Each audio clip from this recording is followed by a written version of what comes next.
행복한 하루 되시기 바라겠습니다. 오늘 말씀은 로마서 13장 4절에서 7절까지 말씀입니다. 그는 하나님의 사역자가 되어 내게 선을 베푸는 자니라. 그러나 네가 악을 행하거든 두려워하라. 그가 공연히 칼을 가지지 아니하였으니 곧 하나님의 사역자가 되어 악을 행하는 자에게 진노하심을 따라 보응하는 자니라.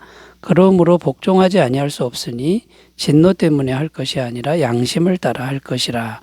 너희가 조세를 바치는 것도 이로 말미암음이라. 그들이 하나님의 일꾼이 되어 바로 이 일에 항상 힘쓰느니라. 모든 자에게 줄 것을 주되 조세를 받을 자에게 조세를 바치고 관세를 받을 자에게 관세를 바치고 두려워할 자를 두려워하며 존경할 자를 존경하라. 아멘. 오늘 말씀의 내용은 국가 권력에 대해서 성도는 어떤 태도를 가져야 하는가에 대한 내용입니다. 당시는 로마 정부의 식민 통치 아래 있었기 때문에 이 문제는 상당히 예민한 문제가 아닐 수 없었습니다. 로마 정부에 대한 적개심을 가질 수밖에 없었던 상황인데도 바울은 국가 권력을 하나님의 섭리로 세운 권세로 말씀하고 있다는 겁니다. 그리고 예수님도 세금 문제에 대한 질문을 받았을 때 가이사의 것은 가이사에게, 하나님의 것은 하나님께 바치라고 말씀하셨습니다. 현재 정부가 가이사 정부면 가이사에게 세금을 내는 게 맞다는 말씀이죠. 그래서 오늘은 국가 권력에 대해서 성경이 무엇을 말씀하시는지를 살펴보며 우리의 성도의 국가관, 이것을 좀 더 깊이 생각해보는 시간이 되었으면 좋겠습니다. 국가 권력을 어떤 태도로 대해야 할까요? 첫 번째는 복종의 태도를 가져야 된다고 말씀합니다. 자, 복종이라고 했는데 이 말은 악한 국가 권력에도 무조건 복종하라는 말이 아닙니다. 그러면 어떻게 복종하는 태도를 가지라는 겁니까? 5절 말씀을 읽어보겠습니다. 그러므로 복종하지 아니할 수 없으니 진노 때문에 할 것이 아니라 양심을 따라 할 것이라. 자, 여기 양심을 따라 하라 이렇게 되어 있는데 이제 국가 권력에 잘 복종하라는 말씀인데 진노 때문이 아니라 양심을 따라 복종하라. 자, 이 말씀인데요. 무서워서 두려워서 마지못해 복종하지 말고 자원하는 마음으로 하라는 겁니다. 왜 자원하는 마음으로 해야 되느냐? 그 이유가 앞에 4절에 나오는데요. 그는 하나님의 사역자가 되어 내게 선을 베푸는 자니라. 그러나 내가 악을 행하거든 두려워하라. 그가 공연히 칼을 가지지 아니하였으니 곧 하나님의 사역자가 되어 악을 행하는 자에게 진노하심을 따라 보응하는 자니라. 자, 자원에서 복종하는 이유가 두 가지가 나오는데 하나는 하나님의 사역자가 되었다는 것이고요. 다른 하나는 칼을 가졌다는 겁니다. 자, 하나님의 사역자가 됐다는 건 하나님의 섭리로 국가 권력을 세우셨다는 말씀이죠. 하나님이 허락하셨다는 말씀입니다. 성경에 보면 바사왕 고레스가 나오고요. 이 고레스를 성경은 하나님의 종이라고 말씀하고 있습니다. 고레스는 하나님 믿지 않는 사람인데 하나님의 종이라고 했다는 것이죠. 하나님께서 도구로 사용하려고 세운 왕이다 이런 의미가 되는 겁니다. 그럼 고레스가 하나님의 도구로 어떻게 쓰임 받았습니까? 이스라엘 백성들을 포로에서 돌려보내는 역할을 했고 예루살렘에 성전을 세우도록 돕는 역할을 했다는 겁니다. 그러니까 하나님을 믿는 왕은 아닌데 고레스라는 왕을, 세상 왕을 세워서 하나님 백성을 돕도록 하는 역할을 위해서 세우셨다는 거죠.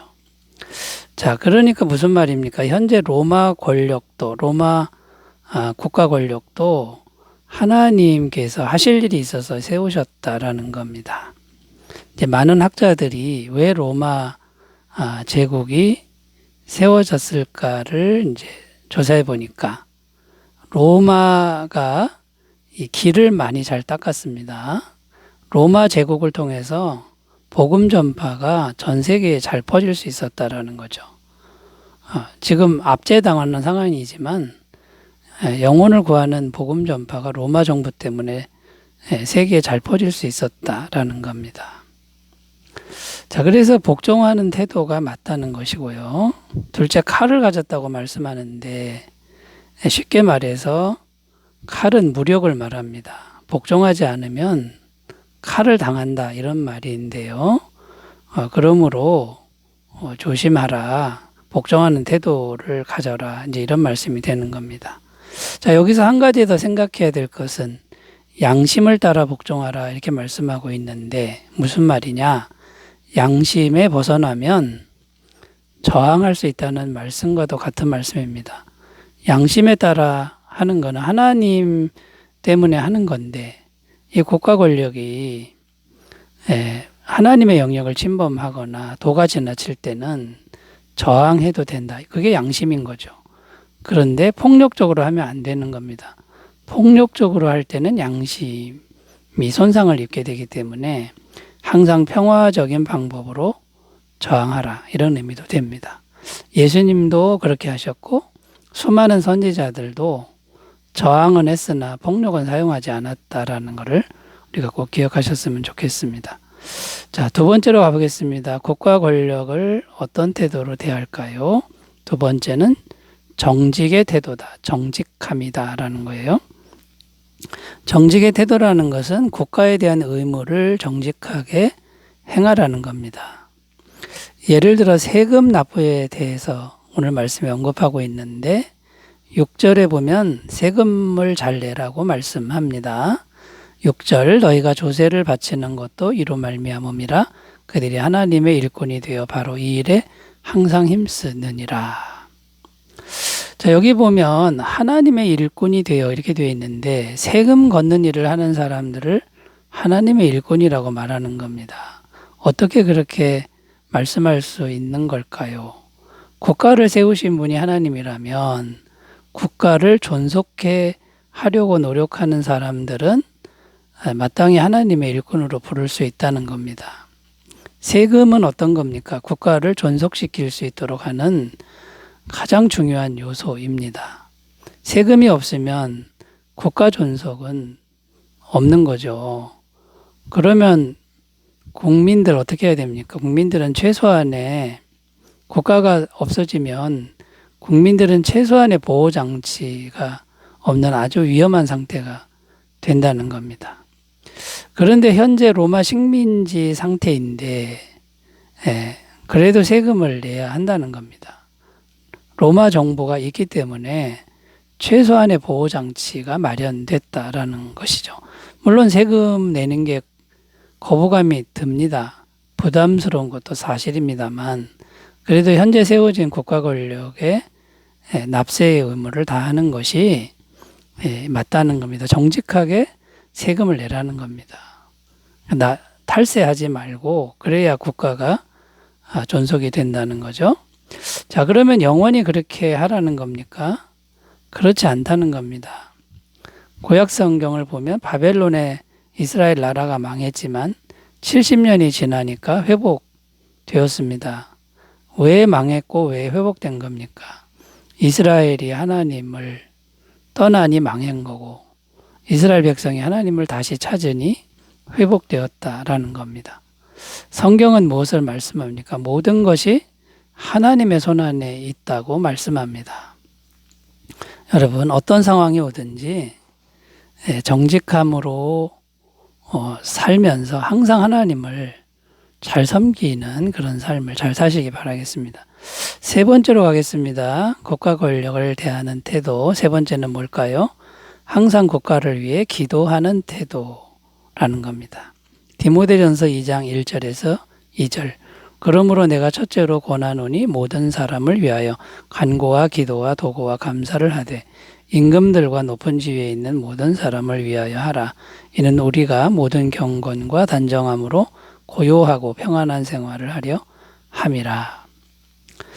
자, 여기 보면 항상 기도해야 하는데 첫째로 기도할 것은 국가 권력자들, 정치인들을 위해 기도하라고 말씀합니다. 왜 그렇게 해야 되는 것입니까? 이어지는 말씀에 나오는데요. 디모데전서 2장 3절 4절 이것이 우리 구주 하나님 앞에 선하고 받으실 만한 것이니 하나님은 모든 사람이 구원을 받으며 진리를 아는 데 이르기를 원하시느니라. 무슨 말이냐면 국가 권력자들이 제대로 통치를 하면 나라가 평안해진다는 거고, 그러면 성도인 우리가 신앙생활을 자유롭게 할 수 있게 된다는 겁니다. 그러면 복음 전파를 자유롭게 할 수 있게 되고 많은 사람이 구원을 얻게 된다는 말씀입니다. 이것이 정말 하나님이 기뻐하는 일이라는 거죠. 만약 국가 권력자들이 신앙생활을 못하게 하고 핍박을 하면 어떻게 됩니까? 고난의 연속이 되고, 그러면 복음 전파가 막히고 많은 핍박과 어려움을 겪는다라는 거죠. 여기서 왜 기도를 강조해야 하는 겁니까? 우리가 기도를 해야 전능하신 성령께서 역사하신다는 거죠.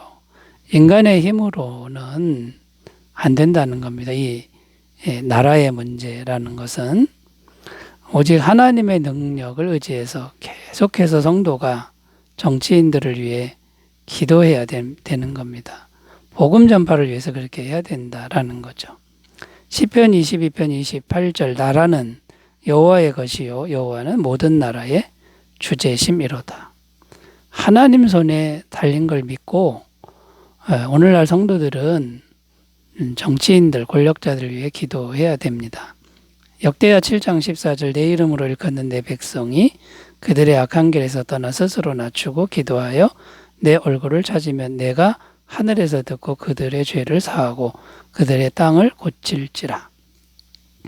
성도가 엎드려 기도하면 하나님께서 나라도 국가도 고쳐주신다, 회복시켜주신다, 이 말씀을 우리가 믿고 국가를 위해 항상 기도하는 삶을 사시길 바라겠습니다. 기도합니다.